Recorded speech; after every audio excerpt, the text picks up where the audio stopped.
Assalamualaikum warahmatullahi wabarakatuh. Kita bertemu kembali dengan video pembelajaran bahasa Indonesia masih bersama Ibu Maldawati MPD, Guru Bahasa Indonesia SMA Negeri 2 Sumatera Barat.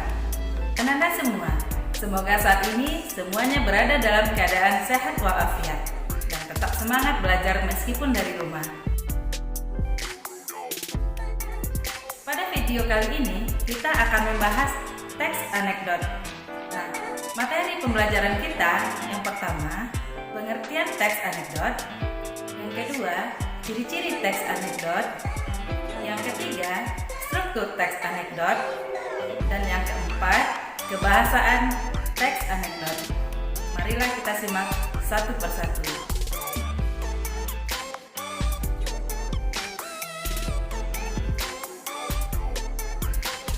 Teks anekdot merupakan teks singkat, lucu, berisi sindiran, kritikan terhadap politik, sosial, ekonomi, pendidikan, dan hal yang lainnya.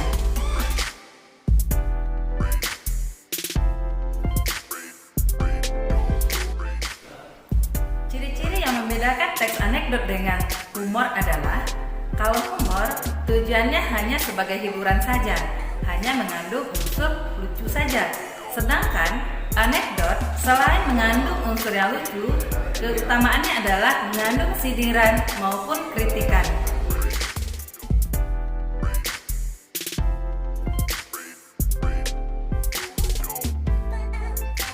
Anak-anak semua, sekarang mari kita simak pula struktur teks anekdot.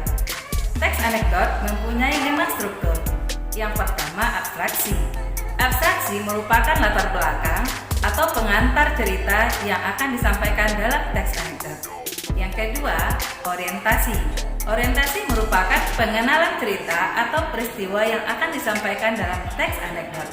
Yang ketiga, krisis. Krisis merupakan puncak permasalahan yang terjadi dalam cerita teks anekdot.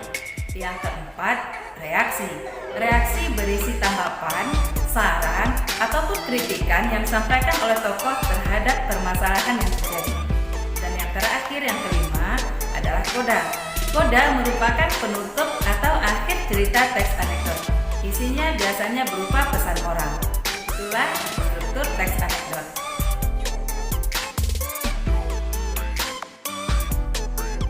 Selanjutnya, marilah perhatikan pula contoh teks anekdot beserta strukturnya. Simaklah cerita berikut. Kisah pengadilan tindak pidana. Bagian abstraksinya adalah pada puncak pengadilan korupsi, jaksa penuntut umum menyerang saksi. Bagian orientasi. Apakah benar bahwa Anda telah menerima $5.000 untuk berkompromi dalam kasus ini? Teriak jaksa. Bagian krisis. Saksi menatap keluar jendela seolah-olah tidak mendengar apa-apa. Lalu, jaksa kembali bertanya dengan nada yang keras. Bukankah benar bahwa Anda menerima $5.000 untuk berkompromi dalam kasus ini? Saksi masih tidak menanggapi. Itu adalah bagian krisis. Selanjutnya bagian reaksi. Akhirnya hakim berkata, "Pak, tolong jawab pertanyaan jaksa." Itu adalah bagian reaksi. Terakhir bagian koda. "Oh, maaf." Saksi terkejut sambil berkata kepada hakim, "Saya pikir, bukankah dia sedang bertanya kepada Anda, Pak?" Nah, makna sindiran atau kritikan dalam teks tersebut adalah menyindir hakim yang mudah disogok. Nah, itulah contoh dari teks anekdot beserta strukturnya. Semoga kamu dapat memahaminya.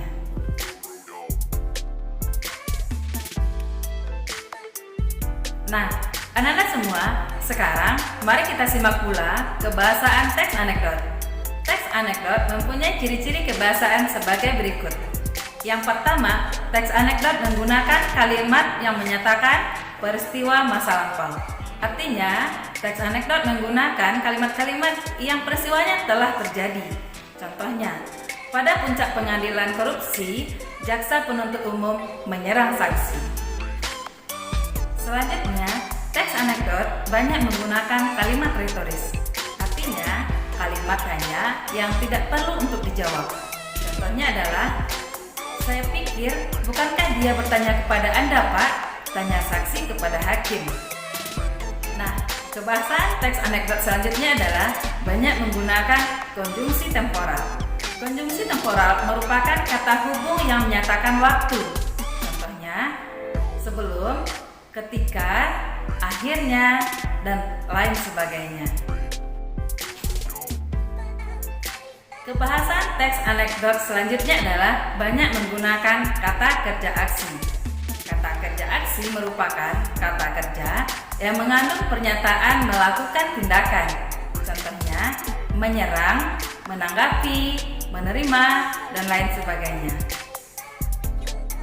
Selanjutnya, teks anekdot banyak menggunakan kalimat perintah. Contohnya, Pak, tolong dijawab pertanyaan jaksa. Dan kebahasaan yang terakhir banyak menggunakan kalimat seru. Contohnya, oh maaf. Nah, itulah kebahasaan teks anekdot. Semoga berdasarkan contoh tadi kamu dapat memahaminya. Nah, anak-anak semua, itulah materi kita pada video kali ini. Sampai jumpa lagi, semoga dapat membantu kamu dalam belajar di rumah. Wassalamualaikum warahmatullahi wabarakatuh.